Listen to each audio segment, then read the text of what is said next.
Thank you, Valery. I think there will be a lot of questions on how these things work with the financing risk. And maybe to some extent how our colleagues can need what information we can help. Maybe you can ask Treasurer Philippines Roberto Tan to give the, well, address the government policies and framework with regard to guarantees at this time.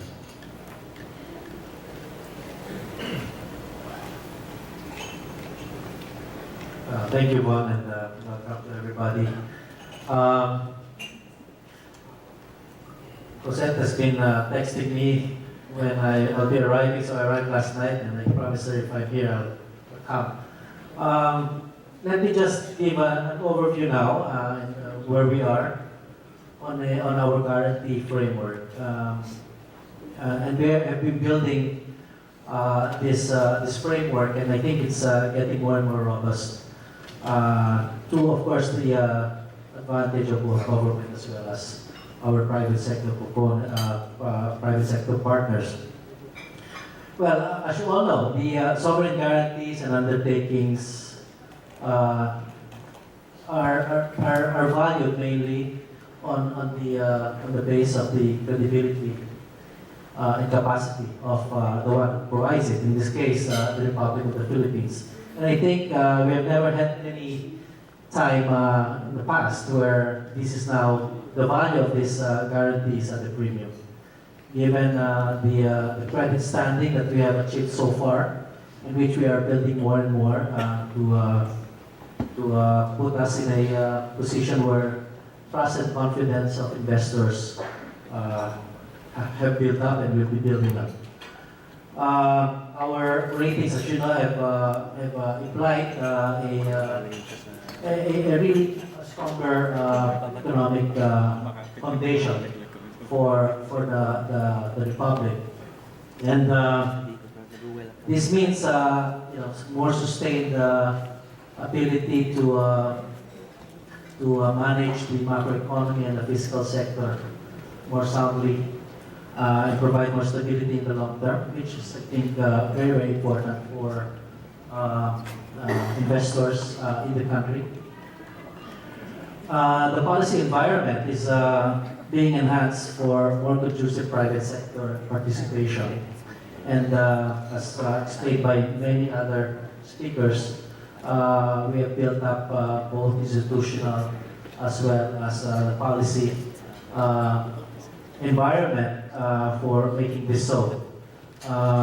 We are looking at sectors that private sector can come in and provide greater market-based or market-oriented regimes, no? in this sector, so that private sector participation can be more conducive. What has been also a critical effort for us is in developing an appropriate framework on risk allocation, and we are very much cognizant of this in many of the contracts that we are now entering into. And of course, we have to build up our credibility by providing better regulatory predictability and certainty, particularly on the regulatory dispensation of government with regards to this regulatory environment that we have right now. So we are continuing to do this. We are pushing for the amendment of the BOC legislation, which will improve the regulatory framework, the ability of government to be able to positively engage better with the private sector. And also improve another very important effort for us is improving our capacity, both on the institutional and technical level, to be able to understand the risks involved and how we can allocate these risks for a fair distribution between government and private sector. So we recognize the need to cover regulatory risks. This is the most important or the more focus of our willingness to provide guarantees. And guarantees here, I mean, in a more generic way, not the terminology of extended guarantees, because like as you will know, as you know, the majority of our projects, or our big projects now, are directly contracted with national government agencies. So this in effect is already a guarantee, but a direct guarantee, because the government is directly obligated in the contracts we enter into. And I think this is the best contract that, or partner that the private sector can have, going, given that the full faith and credit of government is embedded in those contracts. We are, of course, closely coordinating with our implementing agencies on this, as well as local government units, to ensure investors, ensures that investors are not unduly disadvantaged. On top of this, the government is also willing to absorb or provide protection for other business risks in our PPP projects, as stated in the generic preferred risk allocation matrix, which is available on the website of the National Economic Development Authority. And you can look at it, and probably it's not a perfect product, but your suggestions and your recommendations on how we can improve it would be very welcome. And on a case-to-case basis, there may also be meritorious reasons for the government to guarantee some non-core risks, such as capacity usage, take-or-pay projects, and fare box returns. But in all cases, risks are studied and considered based on how the market works in those sectors, and whether the market is robust enough to rid away with this commercial risks. And all of these are considered by our National Economic Development Authority Investment Coordinating Committee, and approved by the NEDA board, which is of course headed by the President of the Philippines. Essential for sovereign guarantee to have integrity and enhanced value lies in governments being more prudent and selective in extending its direct undertaking or guarantee to where it's only needed, and limited in scope to aspects and areas that are non-commercial, where the market, as I said earlier, is very weak or even non-functioning. We have done away with unconditional guarantees, given that these have had eroding effect on government's capacity and planning ability to effectively manage its fiscal position, and thereby its proliferation merely dissipates the value of the government guarantee itself. And of late, the major PPP projects contracted with government agencies have therefore no need for guarantees, since such contracts are direct obligations of the Republic. But we extend guarantees, or what we call, as Bong already said, partial performance undertaking on the obligations of our government-owned or controlled corporations to deliver some of its obligations as contained in contracts that it has entered into with the private partner. But of course, the project has to be of utmost priority in our public investment program. It has to have a very clear risk allocation, rational risk allocation arrangement. The government-owned controlled corporation it has a specialization in such in the sector's funding or in the project, and therefore it would be better for them to undertake the PPP project rather than a national government agency. And definitely, the contracts will look very closely on an orderly process of dispute resolution, because this has always been the problematic area whenever there are disputes or claims by a private partner. Sovereign guarantees for project debt in general is not provided. Sovereign guarantees. However, contractual arrangements are put in place that will ensure that lenders are made whole in instances of proponent default. And this is why I think lenders should be more comfortable in providing debt for our PPP undertakings.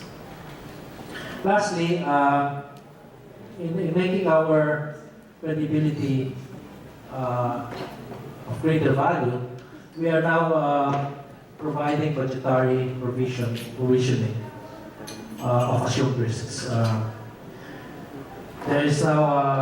We're now doing an annual allocation in the budget through the program funds for contingent liabilities.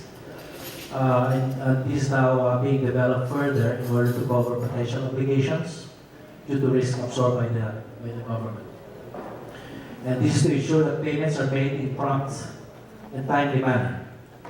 And finance authorities are working to institutionalize this budget provisioning, readily address legitimate claims by concessionaires and other PPP funders.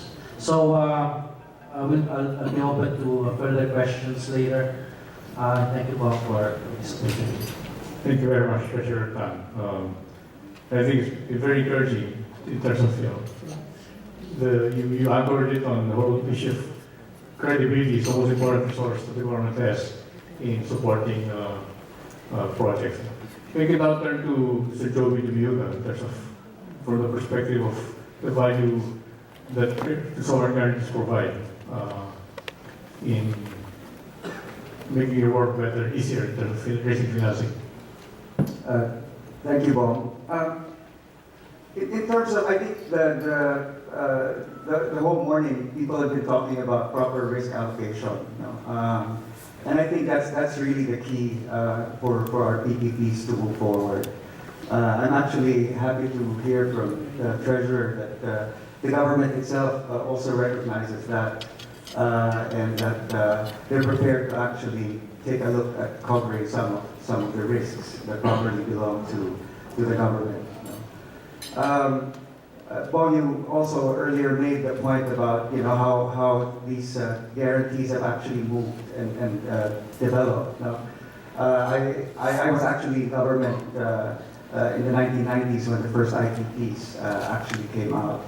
And at that point in time, when we wanted to actually resolve the power crisis, I think the government at that time felt that to be able to encourage people to develop the power plants, it was really necessary at that point to actually provide these full performance undertakings. And since that time, obviously, the markets have improved. The Philippines itself has improved, and so we've seen the guarantees be more rather than be all encompassing to really just cover very specific risks.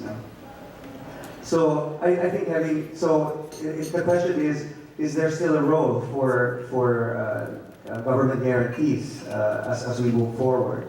I think the answer there is yes. There will obviously still be a need for government to come in and do its part. We've seen that there's a long list of PPP projects that the government would like to pursue.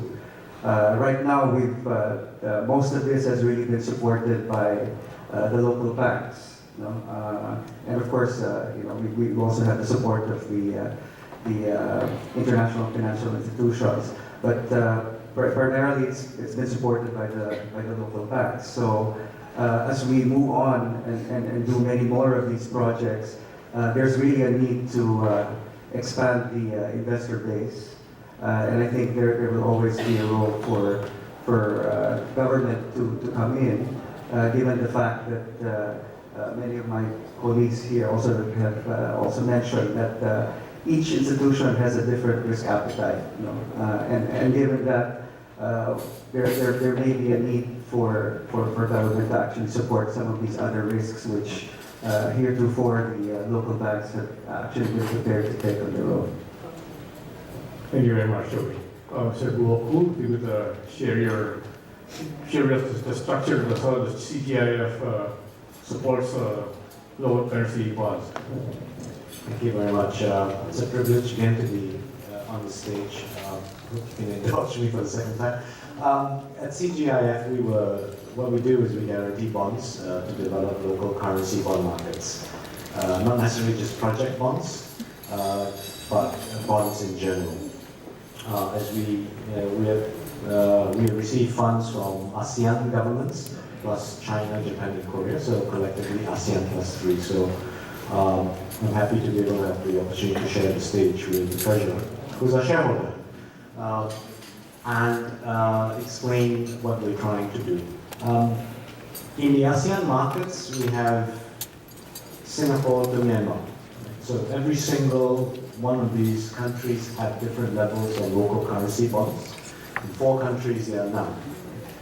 So what we're trying to do is to look at each market specifically and look at what the next steps will be for those markets. And certainly, we're very excited in the Philippines. The next step to us is project bonds, whereas in other markets, maybe even the first bond will be an area of focus for us. So what we do is actually to establish confidence in asset classes or even bonds where investors are not familiar with.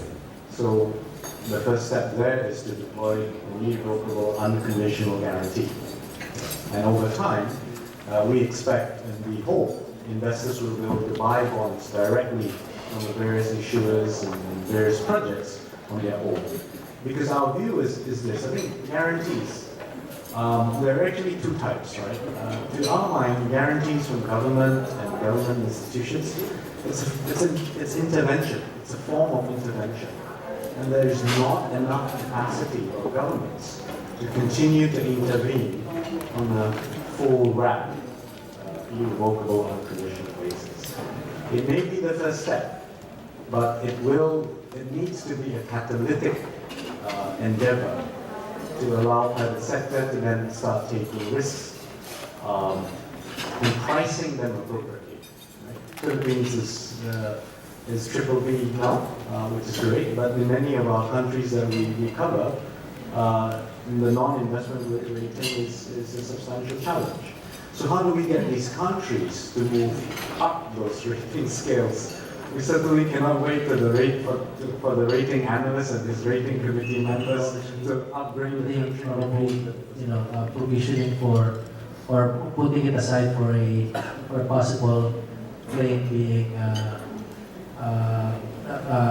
that's valid and waiting for the, let's say, the national agency to be able to get the budget, it can be placed into a separate account. So that's a possibility. Let's say it's going to be, but we can start with that question.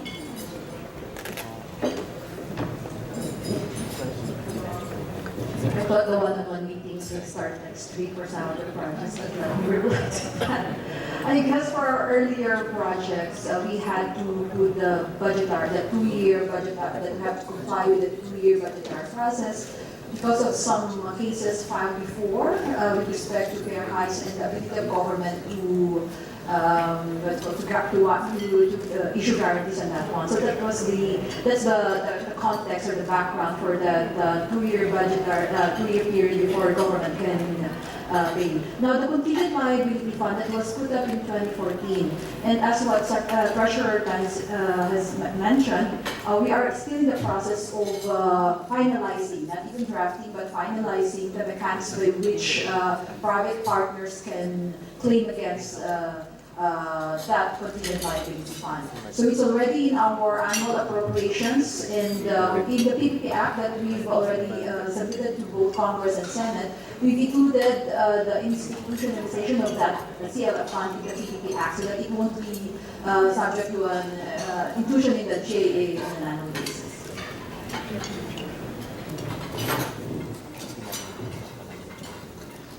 Thank you, Ms. Cassette. Any other?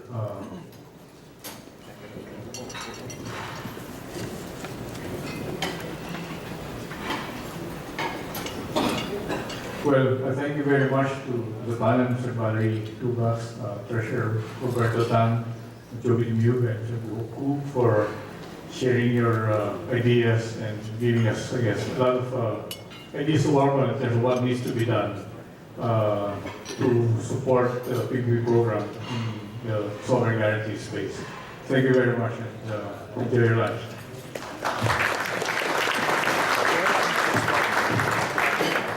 Ladies and gentlemen, we have lunch. According to our program, we have lunch until 1:15.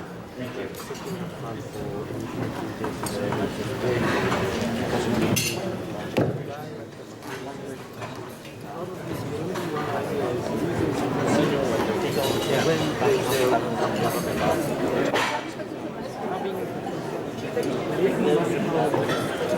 Ambil